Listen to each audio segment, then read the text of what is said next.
Otra cosa que puedes hacer en cuarto lugar es identificar la estructura del pasaje. En cuántas secciones se pueden dividir para definir los puntos que se van a predicar. Bueno, esto ya lo hicimos cuando estuve en la segunda visita con ustedes y vimos, si no me equivoco, Juan capítulo 3, versículo 1 al 16, la estructura de ese texto. Ahora vamos a ver otra, más que nada para hacer un ejercicio práctico. Cuando hablamos de identificar la estructura del pasaje, significa de qué versículo a qué versículo sería la sección que podría ser el primer punto del sermón o mensaje o estudio bíblico. Luego, de qué versículo a qué versículo la segunda sección y así sucesivamente. Por ejemplo, en cierta ocasión me tocó estudiar la estructura de Primera de Reyes, capítulo 10, versículo 14 al 29. Así que yo te sugiero que leas ese pasaje, Primera de Reyes, capítulo 10, versículo 14 al 29, detenga la grabación y busca cuáles son las divisiones naturales de ese pasaje. Ya te había practicado cómo podrías dividirlo, ya sea por escena, cuando cambia una idea, cuando cambia un tema, cuando hace un giro muy obvio en la temática o el flujo de pensamiento del autor. Así que detén la grabación en este punto y checa cuál es la estructura. Únicamente vas a trabajar en la estructura de Primera de Reyes, capítulo 10, versículo 14 al 29. Así que detén la grabación y te espero. Ok, yo quiero pensar que ya hiciste tu tarea. Bueno, yo dividí este pasaje de Primera de Reyes, capítulo 10, versículo 14 al 29, de la siguiente manera, y lo voy a justificar. La primera división es versículo 14 al 22, versículo 14 al 22. La segunda división es versículo 23 al 25, 23 al 25. Y la tercera y última división es versículo 26 al 29. ¿Cómo justifico dicha división? Habiendo leído y releído muchas veces el texto. La primera división, versículos 14 al 22, trata sobre las riquezas y prosperidad del rey Salomón. La segunda división, versículo 23 al 25, menciona sobre la sabiduría que Dios le dio a Salomón y cómo la gente respondía ante dicha sabiduría.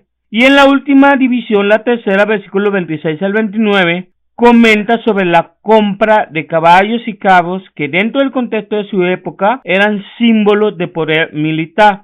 Por eso recalco la importancia de leer mucho el texto bíblico para localizar, para identificar las secciones y estructuras del mismo.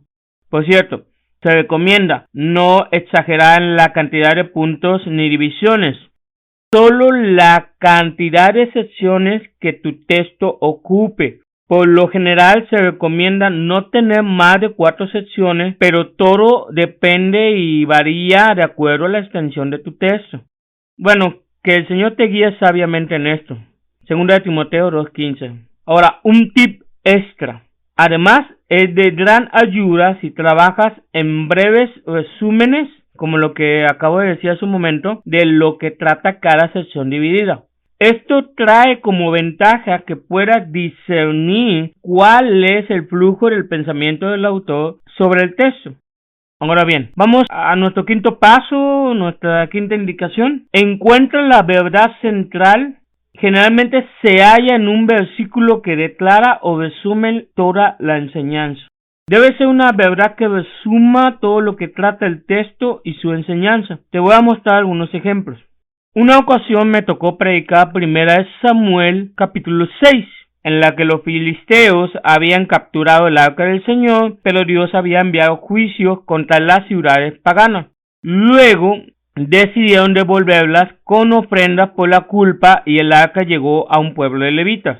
Sin embargo, esta gente también sufrió el juicio divino por mirar en el interior del arca. La pregunta es ahorita, ¿cuál es el versículo que declara o resume la verdad central de este capítulo? Lee todo 1 Samuel 6. Para la grabación, léelo, toma el tiempo para ver cuál es el versículo que declara una verdad importante y contundente. Ok, te espero y detén la grabación. Bueno, espero que hayas hecho tu tarea. La verdad central que de claro resume en un solo versículo, en este capítulo, en 1 Samuel 6, es el versículo 20. Versículo 20. ¿Por qué? Porque ahí dice, ¿quién puede estar delante del Señor este Dios santo? Porque si te das cuenta, tanto los paganos como los levitas que se asomaron para mirar el interior del arca, ellos pecaron y ellos recibieron juicio divino. ¿Por qué? Porque Él es un Dios santo. La idea implica que nadie puede estar delante del Señor, este Dios santo. Ya después iremos viendo las implicaciones cristocéntricas, pero por lo pronto estamos viendo las verdades centrales. Vamos por un momento, otra vez, a Primera de Reyes, capítulo 10, versículo 14 al 29. Quiero que cheques de esa porción de la escritura, el versículo 14 al 29, cuál es la verdad central, el versículo que menciona la verdad central, la declaración central o el resumen más importante, el versículo que lo menciona en esa porción. De nuevo, detén la grabación y lee el pasaje y te espero. Espero que hayas podido hacer esto. Entonces, ¿cuál es el versículo que resume toda esta porción de la escritura? De los versículos 14 al 29 de Primera de Reyes, capítulo 10. Pues es el 23, el versículo 23. Así el rey Salomón llegó a ser más grande que todos los reyes de la tierra en riqueza y sabiduría.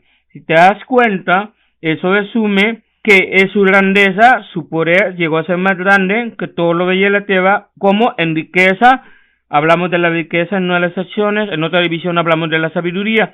Todo eso lo resumen, ¿y en quién? En el rey Salomón. Este versículo declara y comprime toda la enseñanza de Primera de Reyes, capítulo 10, versículo 14 al 29. Bueno, también ya hemos hecho esa práctica en Juan capítulo 3, versículo 1 al 8, cuál lea la idea central. Y habíamos dicho que era el versículo 7, que es necesario nacer de nuevo. Creo que con estos ejemplos queda claro sobre cómo buscar y discernir la verdad central de un texto. Vamos a pararle aquí en esta enseñanza. Yo te sugiero que sigas buscando y practicando otros 5 textos, escudriñando la escritura, viendo la estructura del pasaje y encontrando esa verdad central definida en un versículo. A veces puede ser que esté en 2 versículos. A veces lo puedes encontrar al final de un pasaje o muchas veces lo encuentras en el principio. Pero es cosa de ir buscando, orando, meditando para ver cuál es la verdad central. ¿Cómo lo puedes discernir? Una buena ayuda es primero ver toda la estructura del pasaje, del capítulo, y resumiendo sección tras sección y ver cómo en un pasaje, en un versículo, coincide con el flujo del pensamiento de cada sección. Mayormente, no siempre se junta todo, pero mayormente. Bueno, pues Dios te ayude. Espero en otra ocasión para compartirte más de estos tips o estas enseñanzas o estos pasos. Te recomiendo que hagas unos 5 intentos con otros 5 pasajes. Trabaja en la estructura, trabaja en la idea central, ¿vale? Cuídate mucho y que Dios te bendiga y Dios bendiga tu estudio. Un abrazo.